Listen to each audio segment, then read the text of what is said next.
All right, we're about to read chapter 28. Zion's mom dropped him off at Stagecoach Pass early Saturday morning, and then Mom took us to pick Connor up at his apartment. He was already outside his door when I walked up the concrete path. "Hi," I said, meeting him in front of the apartment as he turned to lock the door. He struggled with the old lock. "Hey." He followed me out to the car and peeked his head in the front window. "Hi, Mrs. Green," he said, before getting into the back seat with Zion. "Hi, Connor," Mom said and pulled away from the curb. "Are you excited for our little adventure?" "I know I am. Anything to get away from Stagecoach Pass right now and all the craziness of this festival planning. I seriously need a break from that place." Connor gave me a hesitant glance. "Avon and Zion won't tell me where we're going."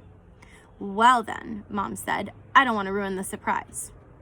Connor seemed relaxed as we drove through Scottsdale. We spent most of the drive talking about Arizona and how we liked it there. "I'd never seen a saguaro cactus until I moved here," I told them, thinking of the great saguaro at the top of my hill. Well, one that wasn't me anyway. That got us talking about down and dirty in Kansas City and the total lameness of Desert Moon over the desert again. It took us a long time to get to the movie theater. As we pulled up in front of it, Connor no longer looked relaxed. He looked angry. "Avon, I told you I don't ever want to go to the movies," he said, his eyes blinking rapidly, shoulders shrugging. "Connor, just wait," I said. "I'm not going in," he nearly shouted at me. Zion slumped down in his seat and stared at his lap. "Calm down, Connor," Mom said gently. "We have a special surprise for you.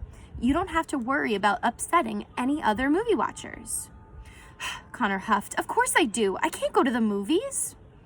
"Yes, you can," Mom said. "Don't you trust us?" Connor glowered at me, his ticking increasing by the moment. "Yes, but nothing," Mom said. "Let's go in. We're seeing that new sci-fi movie you guys want to see so badly." Connor threw his head back against the seat rest and ticked and huffed some more while Mom parked the car. We got out and walked up to the ticket booth where Mom quietly spoke with the cashier for a minute before buying 4 tickets to the movie. Connor barked a lot as we walked through the lobby. It was early though, so only a few bystanders were around to gawk at him. People didn't seem to notice me at all when Connor was around. I felt bad for Connor, but I also enjoyed the feeling of being invisible. As we entered the theater, Mom said, "It appears you have your pick of the seats." The theater was completely empty. Mom looked at me and Zion. I smiled at him. Mom had to call a lot of theaters until she found one that was willing to let us have the whole theater to ourselves. "Are you serious?" said Connor. "Well," said Mom, "we couldn't afford to rent out the whole theater, so it was a lot to ask. But the manager here has a son with Tourette's and was really understanding. Plus, he said the morning show was usually fairly empty, so we were able to work it out." I could see the darkness lift off Connor like a blanket as his eyes lit up. "For real?" he said. "We have the whole theater to ourselves?" "For real, Connor," said Mom. Connor put his arm around Mom's shoulders. "Mrs. Green, you're the coolest." "I know," she said casually. "Now you 3 go and find a seat. I'm going to sit way in the back where I like it."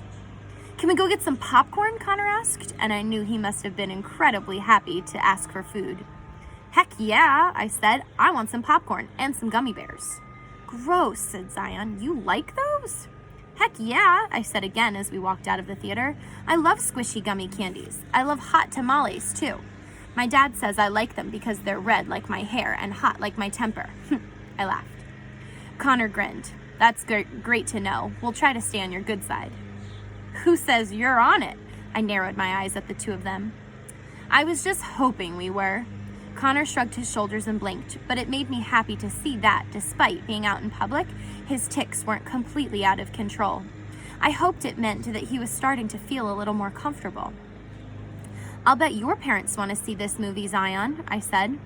"Are you kidding? They went to the midnight showing on opening night. They waited in line for like 4 hours, too." He rolled his eyes. "And they wore costumes." Because it was so early, we didn't have to wait in line to get our snacks. Mom had given me some money that morning, and I told Zion to reach his hand inside my purse and get it out. I also let the boys handle the transaction. It was kind of nice not having Mom there, making me do everything. Zion paid for our popcorn, sodas, and gummy bears. $20 poorer, we headed back to the theater, Connor's and Zion's arms stuffed full of treats. Mine, not so much. I stopped at the bathroom on the way back so I could wash my feet, since I knew I'd be dipping them into popcorn. As we sat waiting for the movie to start, the three of us surreptitiously glanced back at Mom sitting in the very back row. "Do you think she might be hiding something from you?" Connor said in a hushed voice. "And why did she cover herself in napkins?" I giggled. "It's warm enough outside to wear short sleeves, so she forgets to bring a sweater when we go places, and it's so cold inside from the AC. She calls the napkins her blankets." I rolled my eyes. It was even more embarrassing than when my great-grandma in Kansas used a flashlight to get around in the movie theater.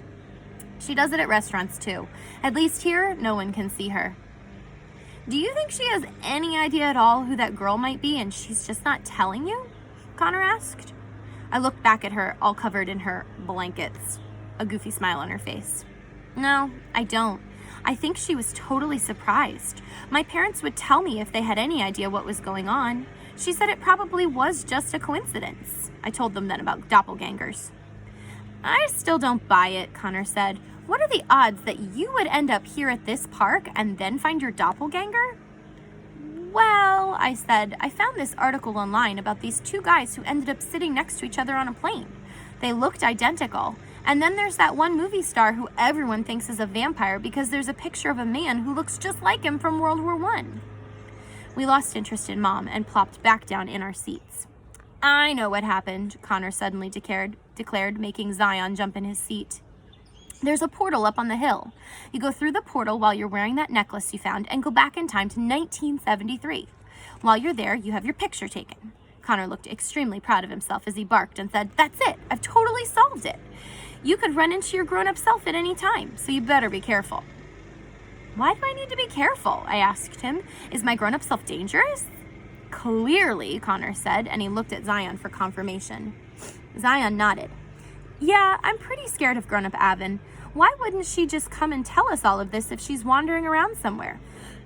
"I mean, you'd remember us, wouldn't you?" Zion asked me like what we were talking about was actually true. "Maybe she's dead," Connor said. I smiled at him. "Rodeo clown mafia?" "Totally." We giggled. I stuck a piece of popcorn in my mouth with my foot and chewed. I really love this whole theory, especially since this magical portal makes me grow arms.